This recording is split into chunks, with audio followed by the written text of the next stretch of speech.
Hey guys, Austin here, and in today's video, I want to talk about the trade deadline, trade targets, everything about trades, and not really quite the trades that just went down. That's totally a topic for another video. We saw Montreal trade Monahan to Winnipeg, and we saw Calgary trade Elias Lindholm to Vancouver.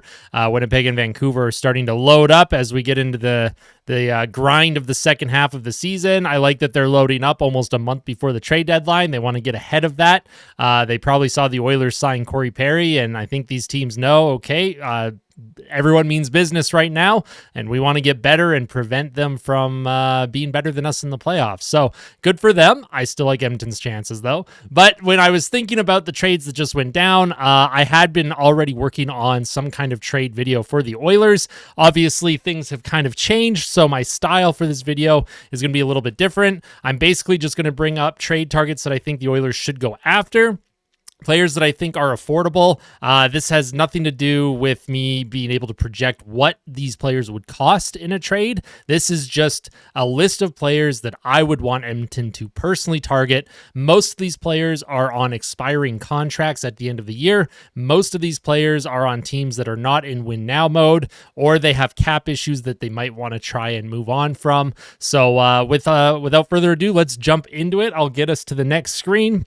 Make things easier for us, and my webcam disappeared. Give me 1 second. I'll get that back. Don't you worry about that. We are back. My friendly face is back. So the first target is Matt Roy. Now, I think the number one pressing positional need on Edmonton is the second pairing right defense. So you have Ekholm and Bouchard, I consider to be the first pairing, and then the second pairing, you have Nurse and Ceci right now. I think the team needs to move on from Cody Ceci or give Ceci a lesser role. Again, I don't know what a trade would look like for some of these players. These are just players that I am personally very interested in. Matt Roy on the LA Kings is the number one defense target that I would go for. He has a cap hit of $3.15 million. His deal does expire at the end of this season. He's 6'1", 200 pounds. He's a top 4 D-man. He plays in the top 4 in LA. His expected goals for this season is over 58%. And yeah, he has 2 goals, 12 assists. He has 14 points. So he's not going to bring the offense. He's not someone that, is an offensively minded defenseman. But if we look on Cap Friendly, we can see he's in the last year of his deal. We can kind of take a look at his stats here. 2 goals, 12 assists, 14 points in 47 games. This is a player that I really like. I've done some video scouting on him over the last several days. I like Matt Roy a lot. I think he would fit in really nicely with Darnell Nurse. I think that would allow a guy like Matt Roy would allow Darnell Nurse to skate a bit more, maybe be a bit more freewheeling, because Matt Roy would be very responsible in his own end. Not saying that Darnell Nurse is not responsible, but I feel like Darnell Nurse is trying to cover for Cody Ceci in a lot of areas of the ice a lot of the time. But the next defenseman I think Edmonton should go after, it was Alexander Carrier from the Nashville Predators. He has a cap hit of just $2.5 million. So again, he's pretty affordable. And he's a defenseman that he shoots right, and he can also play the left side as well. So if you needed him for some reason to play the left side, whether there's injuries, I think that is a bonus. But he's 5'11", he's 174. He's not big, but he's a good skater. He's a good puck mover, and he's someone with good metrics as well. He's on an expiring contract. He plays top 4 minutes in Nashville. He plays a lot of time against elite competition. Pretty comparable to Cody Ceci, actually. And this season, he has 4 goals, 10 assists, 14 points. Again, he's not going to light you up on the offense, but he does have good puck moving ability. He has strong defensive metrics. The expected goals against when he's on the ice are very strong. So I do like Alexander Carrier. Now, for the next defenseman that I would be looking at, of course, is Shawn Walker. Shawn Walker is a polarizing name right now in oil country. You have the fans that really want him, and you have some mainstream media guys that just don't care about him or don't want him at all. I don't know. This is another situation where I think the analytics crowd at Edmonton wants a player, and then the media that is against the analytics crowd is just saying no just because the analytics crowd wants this player. I like Shawn Walker a lot. He's 5'11", 196 pounds. He skates well. Again, he moves the puck well. Only a $2.65 million cap hit. Again, expiring contract. He doesn't have any kind of no move. He has 17 points in 50 games for Philly this year. Now, when it comes to why Philly would move on from him, especially when they're trying to make the playoffs, it comes down to, will they be able to re-sign him based on their cap situation moving forward? I'm sure they could do it, but if they're looking to move on from him, or Philly keeps losing, I know they had lost 5 in a row fairly recently. I could see them maybe moving on from Shawn Walker at the deadline. Who knows? Not quite sure what Philly would want to do.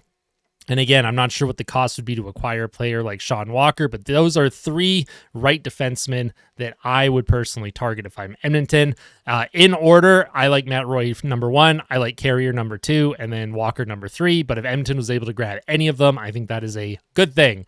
Now, when it comes to forwards, so the first forward I'm going to talk about, this is a long shot. There's no way Edmonton would grab him, but if they could, I would be very happy. And that's Boone Jenner from the Columbus Blue Jackets. Now, why would Columbus trade their captain? Why does anyone trade their captain? Vancouver traded Bo Horvat last year. Sometimes you just need to move on from your team. Columbus, literally nothing has gone right for the Columbus Blue Jackets this season, and you never know with Boone Jenner if he's unhappy, if he doesn't want to be there anymore. You just don't know, right? And I'm not here to speculate on that, but if Edmonton could grab a Boone Jenner, that would be pretty awesome. He can play center. He can play left wing. His cap hit is a very reasonable 3.75 per season. Now, he does have a modified no movement clause, and he has 2 years left after this season. But I think he's affordable. And again, I'm not sure who you would trade for a player like Boone Jenner. He does have 13 goals in 35 games played this season. He can put the puck in the net. That is someone that I would put in the top 6. You could probably have him as a left wing for Leon Draisaitl if you didn't want to break up that top line of Nugent Hopkins, Hyman, and McDavid. But Boone Jenner, I really like his game. I like his tenacity. I like his speed. I like his size. And I like his scoring touch. So that's a player that I would really like to see Edmonton target. But a more realistic target would be a guy like Stefan Noesen off Carolina. Very tiny cap hit, only $762,000 on the cap this season. And for what he does based on that cap hit, his production this season, he has 11 goals, 16 assists. He has 27 points in 47 games played, middle, bottom 6 minutes in Carolina. He can play left wing and right wing. And that is a option, a cheap option, one of those affordable Moneyball type players that I feel like would fit really nicely with a guy like Draisaitl on the second line. But I know we just signed Corey Perry, but sometimes it's nice to have other scoring wingers or wingers that can move the puck and make plays. I like Stefan Noesen a lot. I do watch a fair amount of Carolina Hurricanes games. Because of how cheap his cap hit is and based on the production that he produces on that cap hit, I feel like Carolina would be asking for a decent amount, but there's only so much you can get for someone that plays middle, bottom 6 minutes. But I like Stefan Noesen a lot. That would be like a cheap option that I would like Edmonton to go for. Now, if we want to talk about big game hunting, I guess you could say, or going after a bigger fish, Jake DeBrusque is someone that I would like to look at. Now, before you come at me and go, oh, well, that's just because his dad, Louis DeBrusque, he's color commentator for the Oilers, he played for the team, blah, blah, blah. This is not a nepotism thing for me. I watched every single Bruins game. I am a Bruins fan, just like I am an Oilers fan. I think Jake DeBrusque's, his style of game would match perfectly with what Chris Knoblauch is doing. He is a defensively responsible player, and he can score in bunches. He would look terrific in the top 6. He can play the right side or the left side, right or left wing. He shoots left.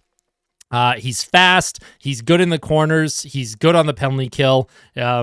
And his current cap hit is $4 million, and he is on an expiring contract, and he's been hot and cold this season. So this year he has 12 goals, 13 assists. He has 25 points in 47 games.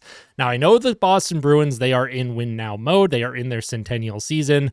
They're probably not going to want to trade Jake DeBrusque unless they think he's going to ask too much in contract talks.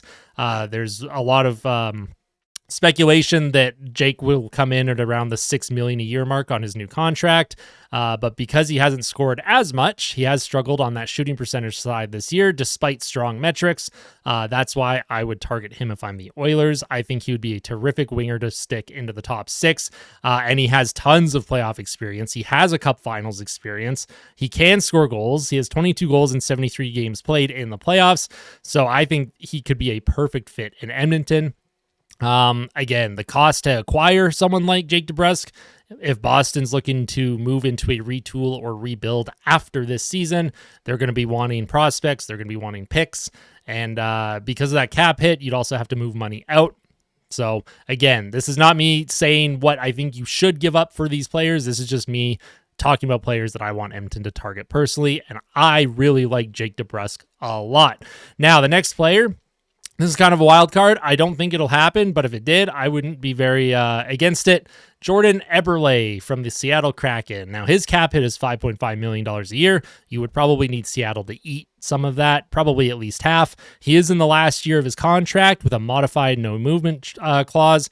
Now, I don't see why he would say no to Edmonton. Not sure what's on his modified no trade clause right now. 16 team no trade list. So yeah, I guess it's just right there on cap friendly. Now, he has struggled to put the puck in the net this season. He has 9 goals in 46 games. He has 28 points as well, but that's someone, again, he has playoff experience. He can put the puck in the net. He's a former Oiler. We seem to be bringing some of those guys back recently, and I think fans would be very happy if a Jordan Eberle came back. He has pretty good metrics in Seattle as well, so I would have a lot of time for an Eberle if you were looking for scoring help on the wings, and I think Eberle would look nice either next to Draisaitl or even McDavid if you wanted to move Hyman down with Draisaitl. But Eberle's a finisher, and if you could have him next to Draisaitl who can dish the puck, not too bad either. So those are the defensemen and forwards that I would go after. Now, do we want help in goal? Do we want an upgrade in net? Do we want someone that can push Skinner or take some minutes from Skinner in the back half of the season so that Skinner doesn't get burnt out before the playoffs? If so, there are 2 goaltenders that I'm looking at that I think Edmonton should or try to acquire. The first one is Peter Mrazek from the Chicago Blackhawks. He has a cap hit of $3.8 million. He does have a modified no trade clause. That's a 10-team no trade list. Not sure if Edmonton is on it. You'd have to call and ask, obviously. And you might have to get them to eat some salary. Not sure what the return would have to look like. You might have to give up a goalie in return. Again, but this season in Chicago, he has a 2.92 goals against average and a 910 save percentage. And his goals saved above expected, I believe, is about 6. Last time I checked on Money Puck. I would have to check Evolving Hockey as well. But again, this is just the raw data. He has a 910 save percentage on a really, really terrible Chicago Blackhawks team. So Peter Mrazek, he has the playoff experience as well. Veteran goaltender. He is 31, so it's not like he's like super old or anything, but he has been around, and that's someone that I would take a look at if I'm Edmonton. Now, if you wanted to go big game hunting for like a true like starting goaltender, John Gibson would be the next one. Now, his cap hit is large, $6.4 million per season. He is in the middle of it. He has 3 years left after this season, and he has a 10-team no trade list. This is a situation where you would have to trade like Jack Campbell plus some assets and maybe have Anaheim like retain just to make the money work. But John Gibson is someone that I would look at. This season, he's played 32 games, 3.05 goals against average, a 901 save percentage, but he is positive in the goals saved above expected category. And John Gibson, that's a goalie where after a while on a team like Anaheim, it might be hard to play in that market just because of how bad the team has been.